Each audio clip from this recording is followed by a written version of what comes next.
So in my Borderlands review, I said the DLC would be in a separate video and soon. Well, time's a-wasting, so let's get to it.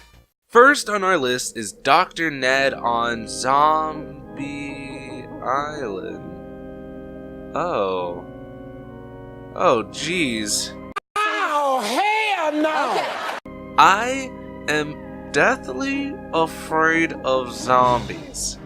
On my tier list of fears, it's at least top 3 at best. But past me urinated myself like a big boy, the plot is pretty funny. So in this cove, a zombie plague occurred that was created by Dr. Ned, who's totally not Zed in disguise, because he has a mustache. So that makes him a different person, people. So Ned needs your help with a cure for a good cause. But when you get the cure and nice hat, you get some juicy doosey and foosey to Ned's old lab at Dead Haven, and god damn it, it's Old Haven but zombie infested. So it turns out Ned is evil, surprisingly, and you gotta pop a cap in that mustachio's ass. And really, what can a doctor even do than hit you with lollies and check my temp? Well, Dr. Ned just turned into a zombie Ned and then digs a gaping hole and spilled cranberry juice on the floor like an asshole. Like, come on, that's some good juice, dick. So you kick his undead ass back to the grave and it's over. Really, just being the first DLC for Borderlands, it does a fine job, with Jacob's Cove being a unique location, adding how zombies just roam around and will hunt you like seniors to freshmen with some badonkers. And really, this one was fun, and honestly, it set a good pace for the DLC. But let's get to the second one. Mad Moxies Underdome. Are you not entertained? No, not that. So, the story is overwhelming. Moxie's looking for a husband, so like a sane single woman, she chooses them by throwing you in a dome and fighting for your life, because that's how you find true love, everybody. Aww. And that's the story, plain and simple. But this was mainly for the gameplay. See, there were 5 big rounds and 5 mini rounds in each, like those little Russian dolls. So each mini round will have a roulette spin as what type of challenge or dismay you will have in this round. So it should be fun.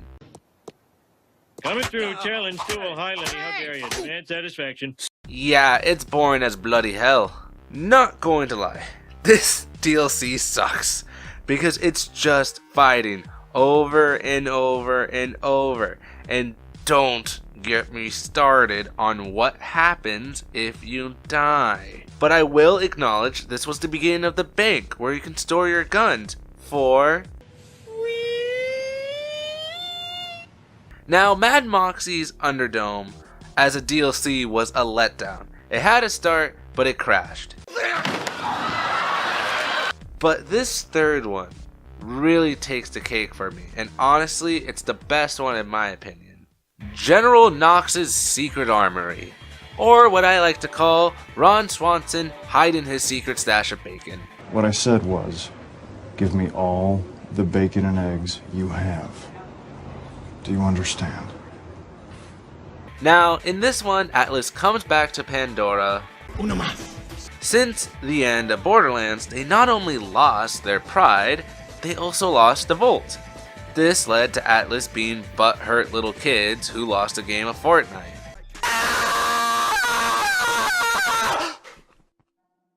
But behind the scenes, ex-Atlas assassin Athena asked for your help to take them down once and for all. This DLC is pretty story driven, because it talks about how Athena was betrayed by Atlas to kill her own sister, and how General Knoxs is just depressed and tired of working for Atlas and rather die but he's putting up some fight because he was doing it for his manhood.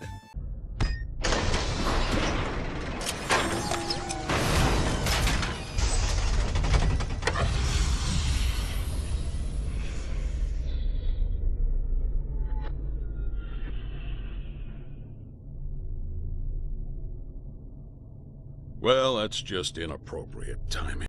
But once defeating Knoxs, you get into the vault and steal as much loot and guns as you possibly can before she blows. Again, like I stated, this DLC is probably the best one so far, in my opinion. There's tons of side missions, clocking out to be a solid 3 hours at most. That's 2 more hours than Zombie Island. Also, 3 new cars. I prefer the racer.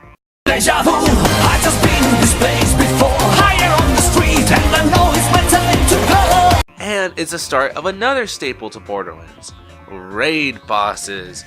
And honestly, it's not that bad. It's just a crab. Screw you guys, I'm going home. It wasn't a crab, guys. Also, the majority of enemies are either reskinned or a different variant. They also drop capsules, but they're just little buffs, so meh. But this leaves us to our final DLC, Claptrap's New Robot Revolution. Now, Hyperion is tired of the Vault Hunters, because they're being a pain in the economic rear, if you get what I mean. So, they get the big idea to reprogram Claptrap to kill the Vault Hunter, because it's possible. This turns sideways like my stomach after 3 Chipotle Chacos and burritos. Hot, hot! Hot, hot, hot, hot, hot! Claptrap sees the mistreatment to his kind, so he revolts against the humans, starting Viva la Revolution! So now that Claptrap has become the interplanetary ninja assassin Trap, Oh no, he's hot! Hyperion then hides their tail between their legs and asks for your help. Now this DLC is pretty fast. It's just fix Claptrap and stop the revolution at the same time, clocking in at about an hour and a half like Zombie Island. But I will say this one was interesting because not only do you get to shoot the little bastards, you get to refight old bosses who's been traptified, like Knoxs, Ned, and surprisingly a legit fight with Commandant Steel, who's still not her whole self. But really this DLC didn't bring much to the table. Like if this was Thanksgiving dinner, Ned brought the wine, Moxie brought the napkins, and Knoxs brought the turkey, and Claptrap brought himself. Hello, future losers! So with having each one covered, I do have some general thoughts on all of them. In my Borderlands review, I said one of my issues is the humor. Flashback. It's pleasing to hear them, but sucks that to really get the goofs, you have to read the mission statements. But one thing for sure, these DLCs are dummy thick with humor. Now that Gearbox was able to afford more for their voice acting, it really pays off because it shows the sarcasm and stupidity of Pandora. Like, I was pissing my pants every time Athena called because she could only communicate to you through a boner pill ad. You need Engorged by Atlas. Engorged will have you firing on all And just overall quality. Every DLC was fun in itself. No, not you. Get out of here. No one likes you. Shoo shoo. But probably the only issue that I had was getting around, because there's only one way station in every DLC. This isn't a problem in the other 3, except General Knox's, because it's like a road trip just to get back to the Armory. Roll him up. But that's really it. These DLCs make Borderlands a better game and overall a must-have to experience because they added some staples the future continues on and build to make the greatness it is today. Except you! Hey everybody, thank you for watching. I hope you liked the video, and also sorry for the long wait, but these types of games are better played with patience. And this might show how long it might take to finish Borderlands 2. But that is next on the road trip around Pandora/Elpis, so stay tuned for that in the future.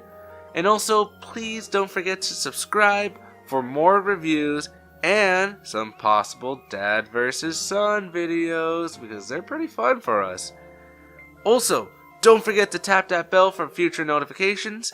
And now it's closing time here at Wendy's, so I'm Sit Back Reviews, and adios, mi amigos.